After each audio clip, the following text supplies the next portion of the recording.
Why do we have Carol's camera on the middle? I never understand Zoom. Very weird. Change it all the time. Hmm.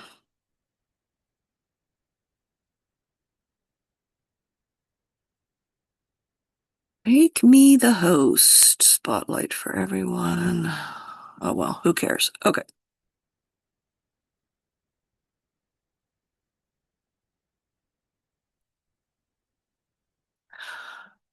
Okay, welcome everybody.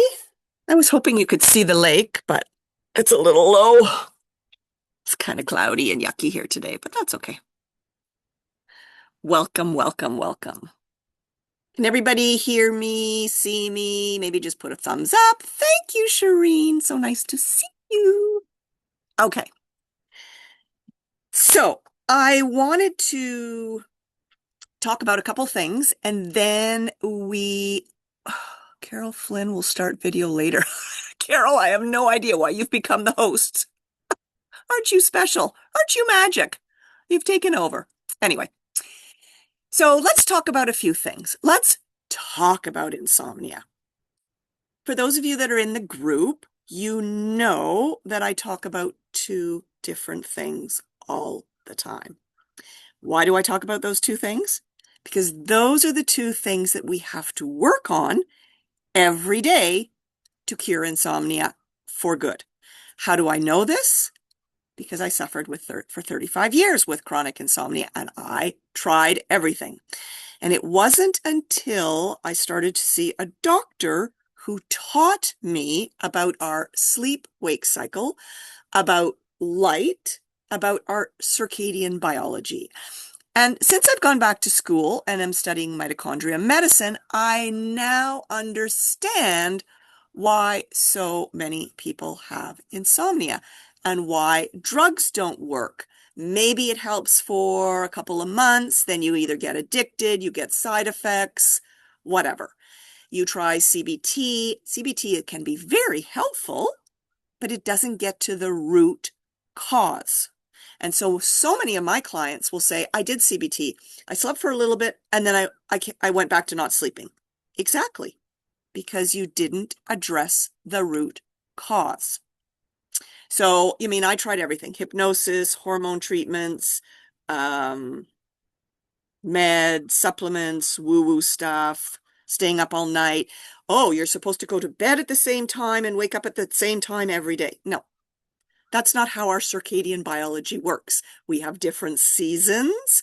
We live in different parts of the world, but our mitochondria take direction from light. So if you are living an indoor life, you are going to have sleep problems and or health problems. And again, I don't know how many clients I have seen that say, well, I have insomnia, but my husband sleeps perfectly well. He stares at the TV all night long. And I always say the same thing to them. What health issue does he have? And I either get, oh, he has acid reflux. He has a bloated tummy. He has diabetes. He has migraines. He has an autoimmune condition. He has back pain. There's always something. Because when our mitochondria are not getting the right light signals, they start to get chaotic. They don't know what to do when to do it. And artificial light literally tells the melanopsin receptors in our eyes and our skin, when you turn on those LED lights at this time of night or at 9 o'clock at night, you've just told your brain it is midday. And then you try and you go to sleep and you wonder why you can't either fall asleep or you're waking up at 2 or 3:30 in the morning and you can't go back to sleep. That's cortisol at the wrong time. We should have high cortisol early morning and then it should slowly go down throughout the day and then peter off. For me, mine was like flatline in the morning and it would go up like this at 11 o'clock at night. So I'd be like, tired, but I can't sleep. And everybody's different. Some people are wired and tired. They can't fall asleep. Others fall asleep perfectly fine. but they wake up. Or maybe they wake up to go pee, they cannot go back to sleep. Now, is that because they turned on a light and that light just told the brain, oh, it's 12 noon, and that's why they can't go back to bed?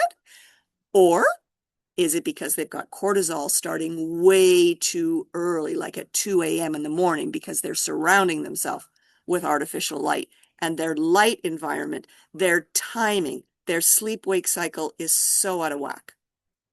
Oh, the loons are just so beautiful.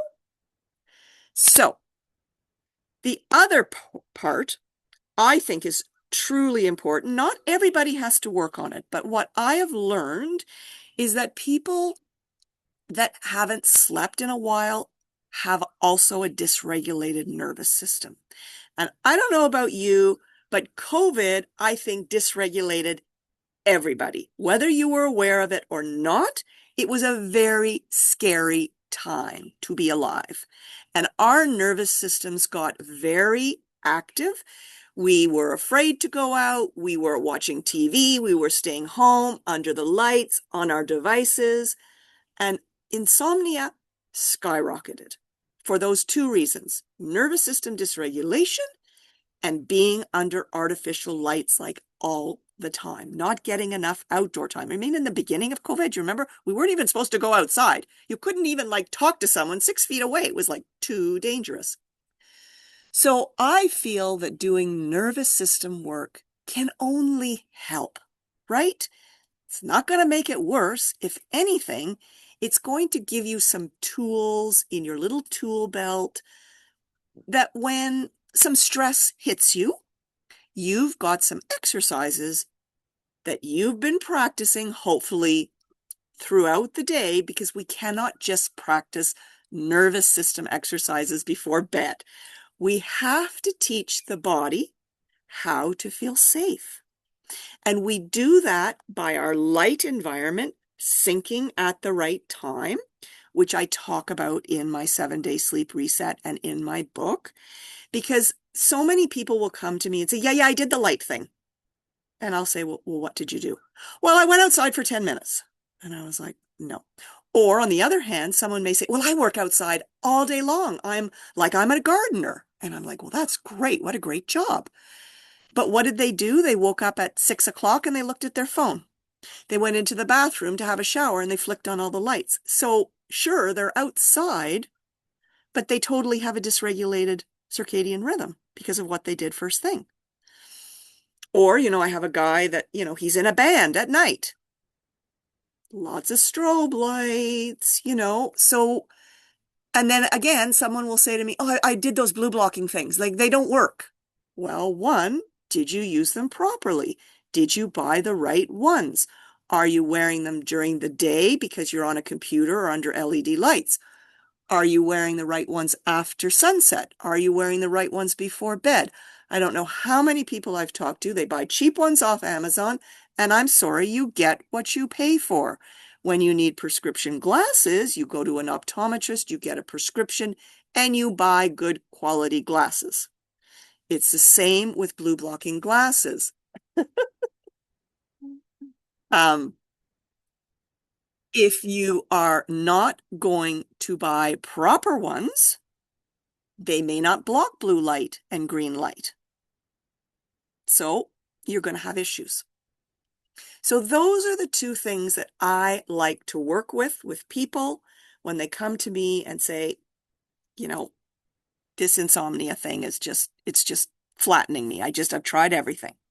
So let's begin by doing some nervous system exercises. We can do breath exercises.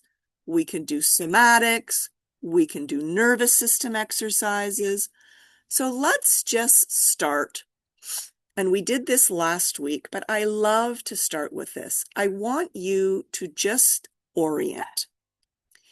And orienting is literally being in your environment, turning your head to the right. Please do this with me. Turning your head to the right and finding something to look at. It's wonderful to do this outside because nature is very calming. But if you're inside, you may be looking at a lamp. You may be looking at a picture. I want you to look at it like you're looking at it for the first time. I want you to take in the colors, the shades of colors, the textures. Does it bring you joy, or is it like a neutral object? Because as we orient, our nervous system is realizing we are safe. We're orienting to something in our environment that is most likely recognizable, or you can do this when you're on a walk and just stop somewhere and just, look at the colors of the leaves. And at the same time, come into your breath. And I love to just put a hand on heart, hand on belly, and just, what is your breathing like? We don't need to analyze it. I just want you to notice. Are you breathing through your chest? Are you breathing through your diaphragm? Are you breathing through your tummy?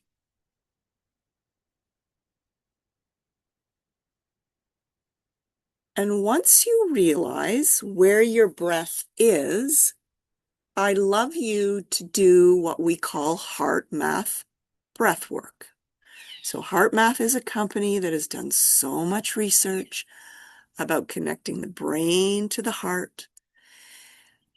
And the way I do it is I think of something that brings me joy.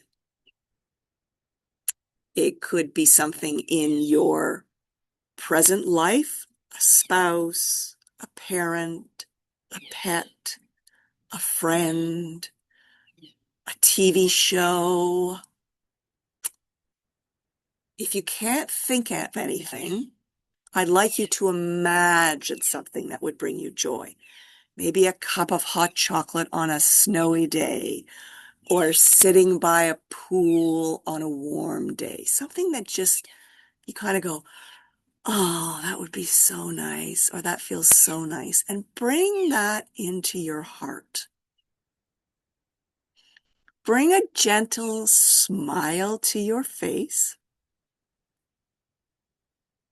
And I want you to breathe in for 4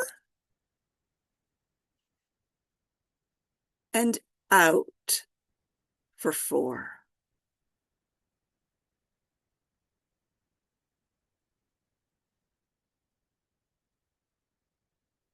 So Carol, we're doing heart math breath work. We've brought in something that makes us happy, a spouse, a friend, a pet, and we're breathing in for 4 and out for 4. And hopefully you are a nose breather. We never want to breathe in through our mouth. We can breathe in through our nose, out through the mouth, or out through the nose. But if you are a mouth breather, that's going to be an issue.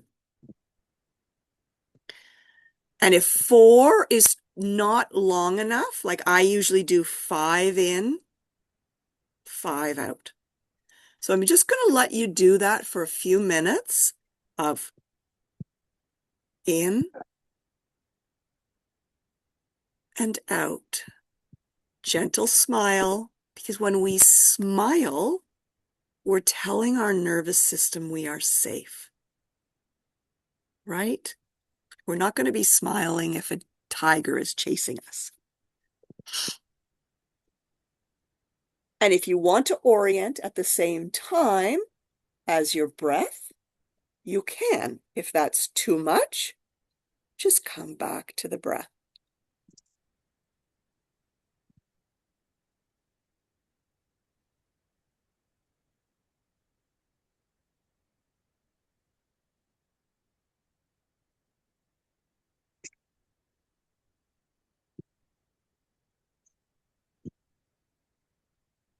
And heart math actually has devices that tell you whether you're in heart coherence, which is an excellent thing to learn to do because that really trains the nervous system to be in coherence. When we are out of coherence, we have health issues because that's all health issues are, is being out of coherence. There's so much science that shows that now.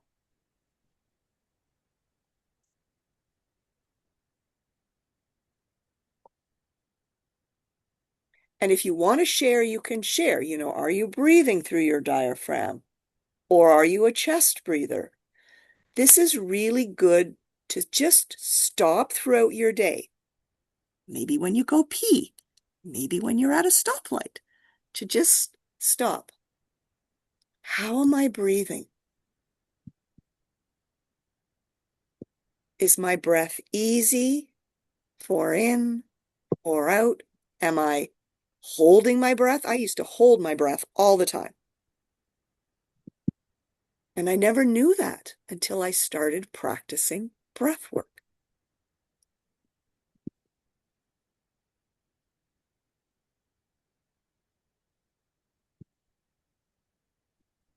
So that's one breath pattern that I'd love for you to start to practice.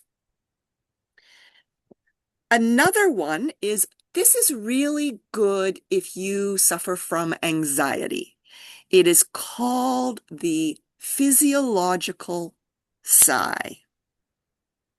And the way we do it is we breathe in, we take another little top-up breath, and then we breathe out through our mouth. So it's a normal breath in, a top-up, and out. So let's just take a breath in together and out to get synced. And then we breathe in, take a top-up, and breathe out.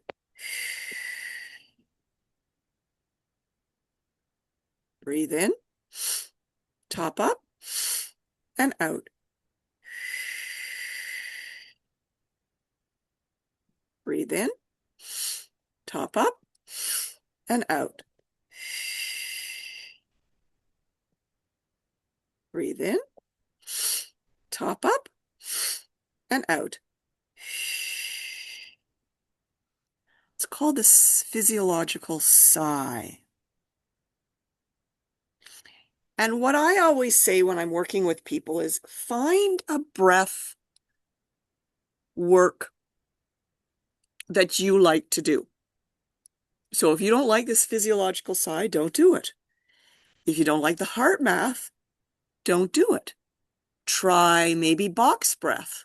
4 in, hold for 4, 4 out, hold for 4. 4 in, hold for 4, 4 out, hold. Maybe you prefer that. Or you can do the 4 in, hold for 6, and exhale for 7. But find some type of breath work that you can do throughout your day. And the more you do it, the more you're going to notice changes in your nervous system, in your sleep, how you respond to stress, how you recalibrate after a stressful situation. So let's do a couple of vagus nerve exercises, because if you're not familiar with the vagus nerve, it's the longest cranial nerve in our body. It runs from the back of our neck down through our organs, heart, into our digestive tract. And when the vagus nerve is off, a lot of things are off. And there's many different things we can do for our vagus nerve. I think many people are familiar with humming, singing, gargling, So if you have digestive issues, one of the best things you can do is gargle before your meals because it gets the vagus nerve going, which helps with digestion. Gagging, which nobody really wants to do. What else? What else are some of the really popular ones? Those are sort of the main ones. I like to do eye exercises because, again, moving the eyes helps to engage the vagus nerve. So one of the eye exercises I do is we put our thumb in front of our face. And what we're going to do is we are going to stare at our thumb. Your eyes are not going to move, but your head is. So let me go over that again. We're going to have different positions of the thumb. I'll show all of them to you. We're going to focus our eyes on our thumb, and we're going to be moving our head, but not our eyes. So I will show you. And then we're going to add in some humming as well. So, or actually, no, we're going to do a VOO breath. Just going to enter someone here. Okay. Hi, Christine. Welcome. We've already done nervous system exercises. I'm sorry you missed it. You can watch the replay. Now we're doing vagus nerve exercises. So, thumb in front, eyes on my thumb.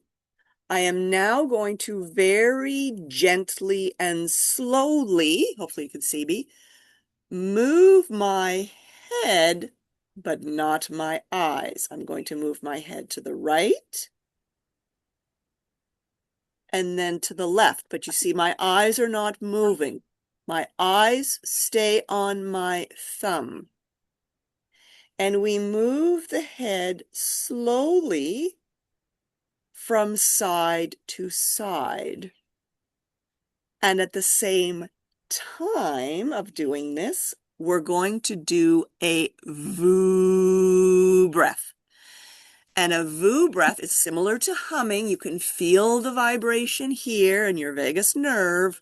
You're simply putting your lips together and going VOO. Kind of funny, but it does wonderful things. So thumb in front is the first position. Then we're going to have thumb above, thumb to the right, thumb to the left, and thumb below. So let's begin with our thumb in front of us.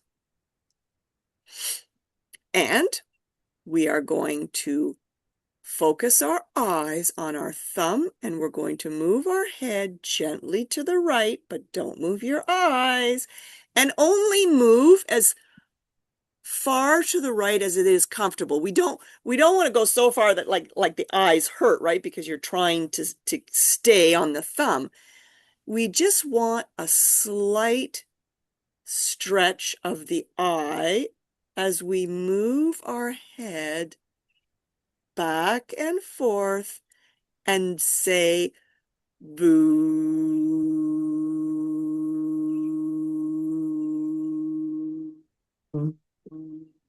And again, this is a really good breath because we're breathing in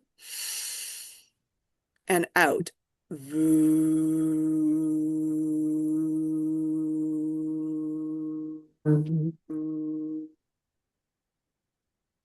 And you want the VOO to be as long as possible because the longer the exhale, right, that really helps the nervous system. We want always longer exhales than inhales. So let's do it one more time, and then we'll move the thumb position. So again, staring at the thumb, don't move your eyes, just move your head to the right and the left and say, boo.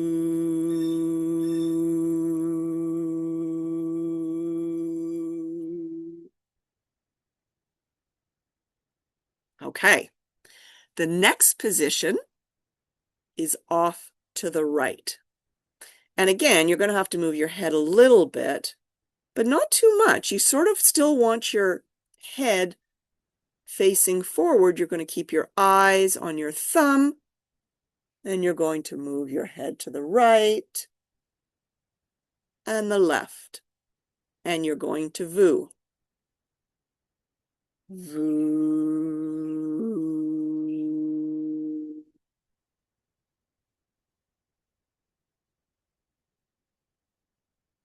If you get a little bit of dizziness, this means you really need to do this exercise. Don't go slow, like don't go really fast back and forth. And maybe don't go as far to the right or as far to the left in the beginning. So we'll do it again.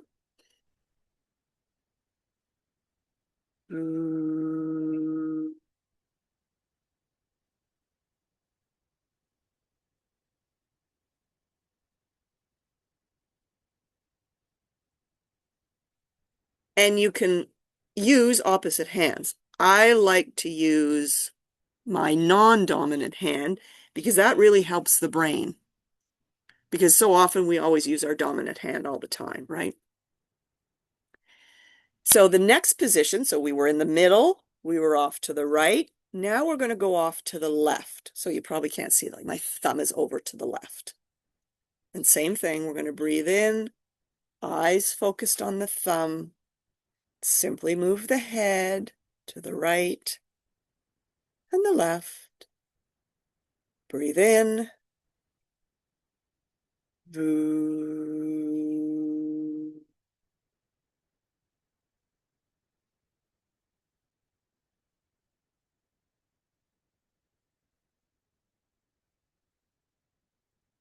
We'll do one more. Voo.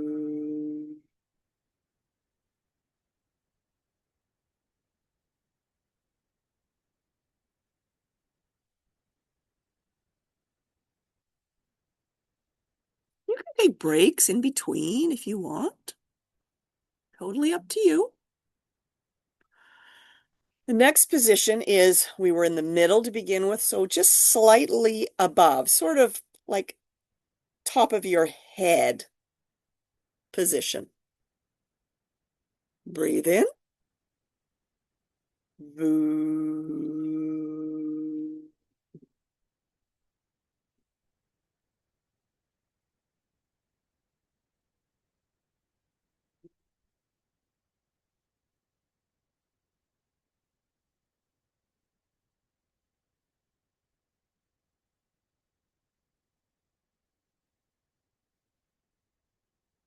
And the last position is sort of almost down in your lap. Not quite as that low, but just sort of maybe belly button, right? Because we were sort of chest, so now sort of belly button. Excuse me.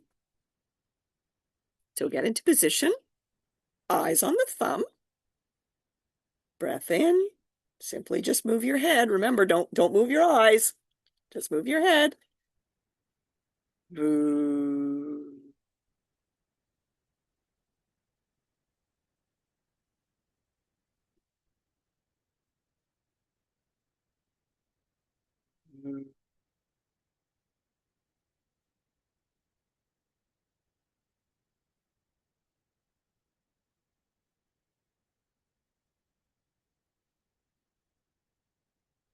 So that engages your vagus nerve, which is excellent.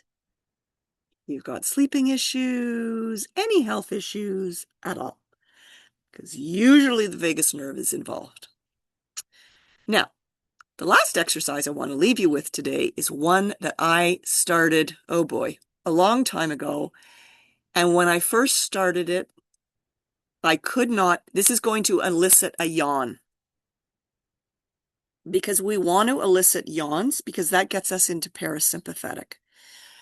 So I don't know, everybody's insomnia is different. And because I had such a dysregulated nervous system for many reasons, because I got very, very ill, I also didn't know we had mold in our home. which can totally affect your nervous system. I never yawned. I didn't yawn for 35 years. I didn't nap for 35 years. I could be sick as a dog. I wouldn't sleep unless I was drugged. And what I noticed was after starting to do this exercise, it took about 7 months, I started to yawn. And then, of course, once I started practicing the circadian principles and doing some nervous system, like I'd yawn before bed and I'd be like, I haven't yawned in 35 years. What a concept. So this is was designed not the word isn't designed, developed.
Oh dear. That's not good if we're muted. Have I been muted the whole friggin' time? That's not good. Crap. If that happens again, Sandy, come off and tell me.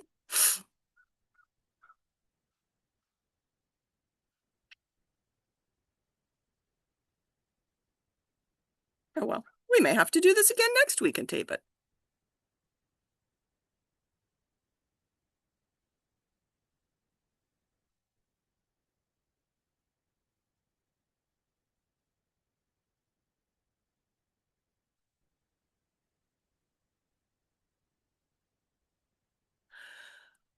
Okay. Maybe that's why everybody jumped off because nobody could hear me. I wish somebody had told me. It's rather frustrating that people didn't come off mute and tell me. I don't know who that is. Hi, Shireen. So I didn't know I was muted. I wish someone had told me I was muted. It was muted. It was muted the whole time? Not the whole time, just for a little while. Okay. Next time, can you come off and tell me? All you have to do is hit unmute and tell me. It would be rather helpful. Okay. Did you do the Rosenberg? No. Okay.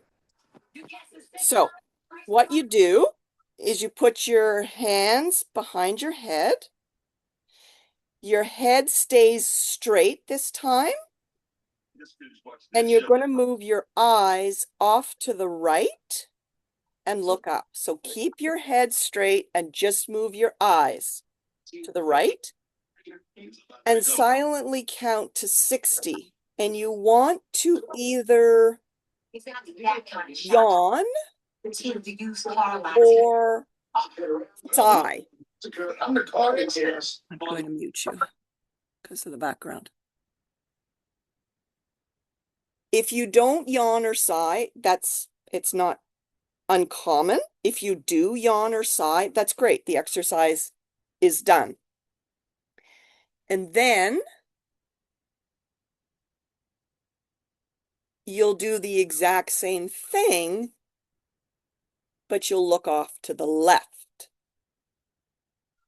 And this is called the Rosenberg eye exercise. And you're trying to elicit a yawn or a sigh because the eyes are connected to the vagus nerve, which is connected to the nervous system.